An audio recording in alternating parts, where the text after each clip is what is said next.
Hey YouTubers, Mike Martin's here with the Mike Martin's channel. Guys, thanks for joining the channel, being part of the channel. Open discussion, discussing. Thanks for your comments below. Very valuable information a lot of people have to share with us. Thanks so much. Guys, don't forget, guys, before we get into today's topic, don't forget to set your reminders for tonight. We want your money, Mike in the Night. Set your reminders for that tonight because that's going to be a big one. Call into the show if you'd like, and it's about bail-ins. We want your money. So what is happening, guys? Well, here it is, guys. An anonymous sign, Americans have been stealing food to survive. And this is not a lie.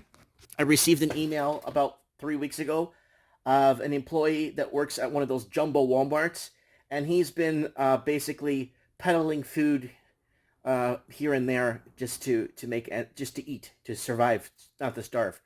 The cost of living where he is at in the United States is just tremendously overpriced. And he told me that, not a day goes by, that he feels guilty, but what is he going to do to survive? I'm not joking. Like, wow. And that's something that's happening. It's happening to a lot of people, especially people that work. So we're not talking about the people that are down on the luck. They've been homeless for 2-3 years. We're not talking about that. We're talking about people that work full time are having a tough time. So we're going to tie in a few articles and a few old videos so you guys can kind of see the pattern and connecting the dots. So here it is. This is from by Tyler Durden, and if you've been waiting for a sign that things are really bad economically in the United States, here it is. Americans who never would have contemplated shoplifting before are stealing food to survive, and I don't doubt this one bit. So here it is, guys. The word hunger, the panel stated in its final report, should refer to the potential consequence of food insecurity. That's because prolonged involuntary lack of food results in discomfort, illness, weakness, or pain that goes beyond the usual uneasy sensation. So here you go. More than 50 million people are suffering from food insecurity. So there it is right there. Now, it goes in here. The number of reasons this is occurring at such large numbers is basically massive numbers of job losses, the increasing price of food. Children who used to get breakfast and lunch at school are now eating 3 meals a day at home. And many families who can't afford their bills and groceries still make too much money to qualify for federal food assistance. Okay, so there it is right there in a nutshell. So here it is. As food becomes more difficult to acquire, people are becoming desperate. Hunger in the United States has reached a level that hasn't been seen in decades. Much of the additional aid from the government expired months ago, and our elected officials are too busy playing games to pass a bill that would actually assist the people who are suffering without lining their pockets of big business. So there it is. So how are people? How are people without any money getting food? 20% of Americans are now turning to food banks. Now, I got an interesting article I want to tie into this that's kind of important that you guys need to understand. To help their families get fed. And according to the report of the Washington Post, the shoplifting of food and other essentials items are increasing significantly. So there it is. Shoplifting is markedly since the pandemic began in the spring and at higher levels than in the past, economic downturns. So we're seeing this in interviews with retailers, experts, security experts are weighing in. And here it is. We're seeing an increase in low-impact crimes. So basically, it's non-violent crimes that are being committed, and people are basically trying to eat. So she spent most of her $1,200 stimulus check on rent and used a little that she had left to buy groceries.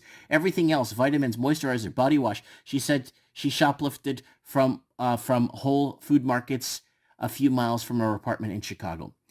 It was like I could spend $10 and get a couple of vegetables or spend $10 and just get a box of tampons, said Alex at 27, who asked to be identified by her middle name to speak candidly. She says she moves through the store mostly unnoticed. Usually, she said, she picks up a few bulky vegetables, a bunch of kale, maybe a few avocados, to disguise the pricier items that she slips into her bag at the self-checkout. I don't feel much guilty about it, she said. It's been very frustrating to be a part of a class of people who is losing too much right now, and then have another class who is profiting from the pandemic. Well, let's just say I don't feel too bad about taking $15 and $20 stuff from Whole Foods when Jeff Bezos is the richest man on earth. Bezos is the founder of the chief executive of Amazon, which owns Whole Foods, and he also owns the Washington Post. So they may be getting away with it as much as they think they are. So let's get in. Let me read this part right here. Stores like Target and Walmart have facial recognition software, and they will be put you into a database if you have stolen one small thing, and you will wait until you've stolen a cumulative amount of $600 to $1,000 worth of merchandise, so they can charge you for something bigger. So be careful with that, guys. So if you think you're getting away, I don't know, man. I don't know. It doesn't seem like people are getting away, especially with facial recognition software that was being put in place to basically protect us, right? It's protecting us, right? Right. So now let's move on to here. So this is the article links into this article, how the COVID response has destroyed the personal finance of America, and how the COVID food insecurity. Now let's go into here. Now I got an article here. So before you click off it, it's actually from Australia, and you better watch this in America, because we've been tying that we're connecting on this channel, the voice of the Commonwealth. We've been connecting the dots across the Commonwealth, and America is turning into Ameriforna. Now, let me explain to you what's going to happen here. Banks are now referring people to food banks to help them pay their mortgages. So the average tear-down house built in 1926 in Australia is going, in one of the major cities, is going for anywhere from $1 to $2 million. I'm not making this up, without parking. I'm not making this up. You can't make this up. So what happens is, for people not to default on the bank's going to lose money because people can't buy food. So the banks now are putting pressure on. So this, now take a look at the date of this. Before COVID, August 2019, before COVID. So this stuff was happening before COVID. So banks are now referring, and we covered this on our channel. We covered this story of a food bank SA CEO, Greg, says that working families are needing assistance. He says banks are now referring clients in need of food to the charity. Charity is now working on a program to support those paying mortgages. So there you go. The people that got into the housing market or bought into the housing market are house broke. And that's what's been happening. And it's been happening before COVID. Now, here it is. So now let's look at a few things before COVID. So here's a year ago. Mike in the Night, live food shortages and price. So this is before COVID, guys. Keep that in mind. Cuba resorts to rationing food a year ago, before COVID. No, that's 7 months. That doesn't count. 4 years ago. 4 years ago on the channel. 4 years ago. Food is costing more than rent. There it is. 4 years ago. Okay, and then there's 4 years ago. Food skyrocketing by 2021. 830%. 4 years ago. Wow. So there it is. It's been happening before. It's been happening before COVID. I'm just trying to see. Food prices have surpassed my rent. Food prices right there from 4 years ago. So here it is, guys. This is all pre-COVID. It's been happening before. This is not happening, this is not something that's been happening because of COVID. It's been, look, 2 years ago. $185 worth of food.